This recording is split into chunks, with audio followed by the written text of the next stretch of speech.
Student,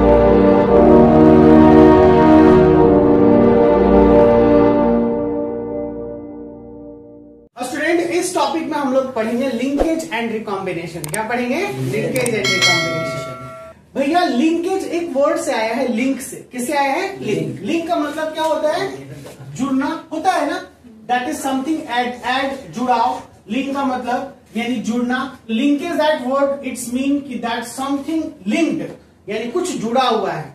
और recombination का मतलब होता है फिर से रिकम्बाइन होना। री का मतलब पुनः और कंबाइन का मतलब जुड़ना। यही वर्ड है ना। बस इसको तोड़ कर समझिएगा। अब देखिए क्या बोल रहा है जेनेटिक्स में। ये बातें कह रहा है कि अगर हम अपने एंसेस्टर के बारे में बात करें, जैसे हम लोग कहते हैं ना कि हमारे अंदर हमारे पास किसका कैरेक्टर है? हमारे पेरेंट का कैरेक्टर है, माता पिता का। कभी कभी आपने ये भी सुना होगा कि बचवा दादा जैसन चल गया, ठीक है ना, दादा पे या दादी पे चल गया, ऐसे करके। ये हमेशा तो हम लोग 2 to 3 जनरेशन में जो हमारे आंख के सामने रहता है वो हमें आसानी से पता चल जाता है।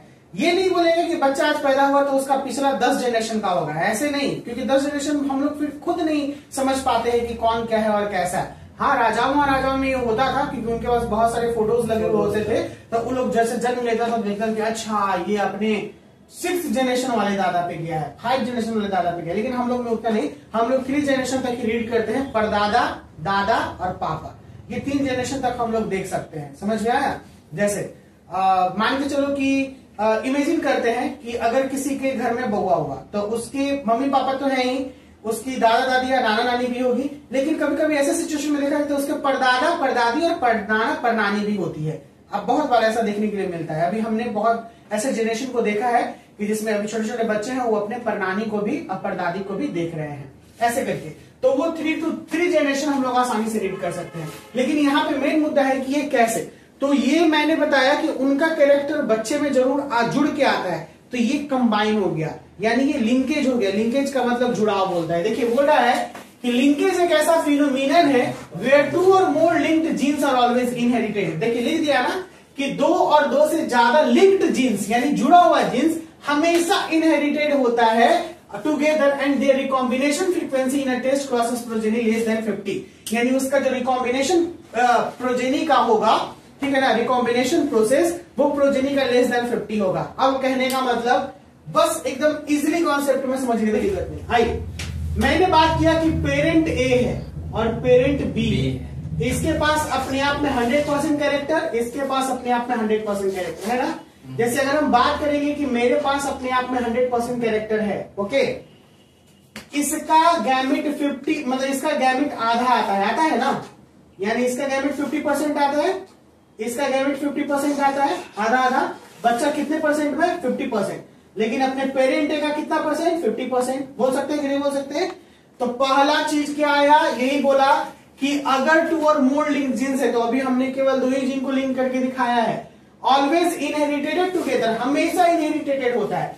तो अब हम कहेंगे कि ये जो पेरेंट बना सी, ठीक है ना, पीसी बोलेंगे इसको। क्या बोलेंगे? पीसी। तो भैया अगर ये पीसी बना तो डेफिनेटली अपने इस पेरेंट का 100% है, लेकिन ये पेरेंट का 50% है। बोल सकते हैं कि नहीं बोल सकते हैं? बोल सकते हैं ना।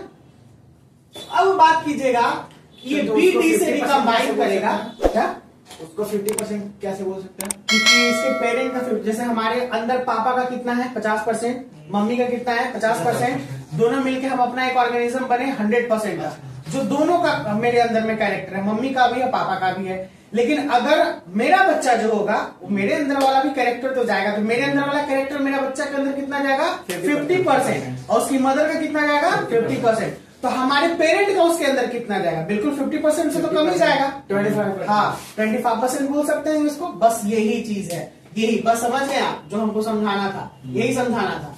अपने आप में ये 50% गैमेट देगा, ये भी बच्चा जो बनेगा वो 100% का बनेगा, यानी पेरेंट हम PCD मान लेते हैं। ये बना, बोलो ना। जरूरी है कि 50% जाएगा, एक मतलब पापा से 50% जाएगा, जरूरी है? 60% भी तो जा सकता है ना? नहीं, 50% जाएगा क्योंकि क्रोमोसोम आधा जाता है उसका कैरेक्टर। जैसे हमारे पास मात्र 2 क्रोमोसोम है, तो 2 क्रोमोसोम में डेफिनेटली मदर का आधा या फादर का आधा, तो 50% ही मान के चलेंगे। क्या मान के चलेंगे? 50% कैरेक्टर बस। हाँ, अगर वो कुछ कैरेक्टर डोमिनेंसी दिखाता है, यानी बहुत सारे कैरेक्टर, लेकिन उसके अंदर मम्मी का भी क्रोमोसोम 50% बिल्कुल है, आधा है। ओके, तो इसीलिए वो कैरेक्टर किसी चीज का दिखा रहा है, जैसे ज्यादा पापा के जैसा ज्यादा देखता है, चाहे चलता है चाहे बोलता है, तो इसका मतलब डोमिनेंसी जो जीन है वो उसके फादर का हो गया। अगर मम्मी के जैसा कंप्लीटली है तो जो डोमिनेंसी जीन है वो उसके मदर का हो गया, यानी डोमिनेंट तरीके से मम्मी के जैसा दिखना, बोलना, चलना, ये सब चीजें। तो ये कुछ डोमिनेंसी बातें होती हैं, कोई दिक्कत नहीं ना, क्योंकि हमने कैरेक्टर में देखा नहीं था, हमने जब टॉल और डॉफ को मेट करा था दोनों का कैरेक्टर 50-50%, लेकिन प्लांट क्या बन के आया, टॉल बन के आया, लंबा। लेकिन ऐसा तो नहीं कि कैरेक्टर वो टॉल का ज्यादा था, 50-50 ही था। तो ये डोमिनेंसी और रिसेसिव मैंने पहले ही बात क्लियर कर दिया, इस बात में कोई परेशानी नहीं ना। यही बोला कि अगर कोई टेस्ट क्रॉस प्रोजेनी का होता है हमेशा और ये लिंक्ड होके आता है, जीन ऑलवेज इनहेरिटेड करता है, तो ये लेस देन 50% होगा। तो अभी यहां पर इसमें अपने इस दादा का जो होगा वो कितना होगा, 25%। तो 50% से लेस हो गया ना। सेकेंड पॉइंट में देखिएगा, अ पेयर ऑफ जीन में बी आइडेंटिफाइड एज लिंक्ड। अगर कोई पेयर ऑफ जीन है, जैसे पेरेंट टी का जो भी जीन आया, इसको हम लोग आइडेंटिफाइड करेंगे कि लिंक हो क्या है, क्या हो क्या है, लिंक हो क्या है। If their recombination frequency in a test cross progeny is lower than 50%, अगर इसका 50% से कम है इस प्रोजेनी का, ठीक है, तो हम लोग कहेंगे कि ये बिल्कुल लिंक्ड जीन है। कैसा जीन है, लिंक्ड जीन है। रिकॉम्बिनेशन प्रोसेस, रिकॉम्बिनेशन का मतलब क्या कि बार बार जो क्रोमोसोम होता है वो कंबाइन होता है। जैसे एक बार यहाँ पे पेरेंट में आ गया, फिर इसी का क्रोमोसोम इसमें आया, तो डेफिनेटली कुछ कैरेक्टर इसमें जरूर है, तो इसका इसमें भी आएगा कैरेक्टर। जो मैंने बोला कि थर्ड जनरेशन तक हम लोग रीड कर सकते हैं, नोट करते हैं कि अपने दादा के जैसा है या दादी के जैसा है या मम्मी के जैसा है या पापा के जैसा है। In all the genes present on one chromosome form a linkage group. अगर कोई भी जीन, देखिए वन क्रोमोसोम, ये बात नोटिस में रखिएगा, all the genes present on one, सारे जीन्स अगर एक क्रोमोसोम पे मौजूद है, ठीक है, तो वो लिंकेज ग्रुप को दिखाएगा किसी भी ऑर्गेनिज्म में। किसको दिखाएगा, लिंकेज ग्रुप को। वन क्रोमोसोम इट्स मीन हम लोग बात करते हैं, वन क्रोमोसोम को हम लोग क्या बोल सकते हैं, हैप्लॉइड बोल सकते हैं ना। Yes sir. टू क्रोमोसोम को डिप्लॉइड बोलेंगे, वही हैप्लॉइड। लिंकेज ग्रुप को दिखाएगा किसी भी ऑर्गेनिज्म में, और ये possesses as many linkage group as haploid number of chromosome, और जितने भी लिंकेज ग्रुप होंगे वो इट्स के हैप्लॉइड नंबर को नोट करेंगे। तो यहाँ से फॉर्मूला बनता है, यहाँ से फॉर्मूला बनता है कि अगर कोई भी लिंकेज ग्रुप को निकालना है तो हम लोग उसका हैप्लॉइड नंबर निकाल देंगे, लिंकेज ग्रुप मिल जाएगा। तो दिक्कत समझ में आया। मैं अब इसका फॉर्मूला बता दूंगा। अगर कोई भी लिंकेज ग्रुप दिखा रहा है, बोल रहा है कि हम 4 लिंकेज 4n में हैं, तो इसका हैप्लॉइड कितना हो जाएगा, 2n हो जाएगा, होगा कि नहीं। इसका आधा होता है हैप्लॉइड, यानी आधा, तो लिंकेज ग्रुप 2 हो जाएगा। अभी मैं बता दूंगा। नेक्स्ट आते हैं, if 2 genes are fully linked, अगर 2 जीन फुल्ली लिंक्ड है, लगातार लिंक्ड है, their recombination frequency will be 0। आप कहेगा सर इसको एक बार एक्सप्लेन कर दीजिए।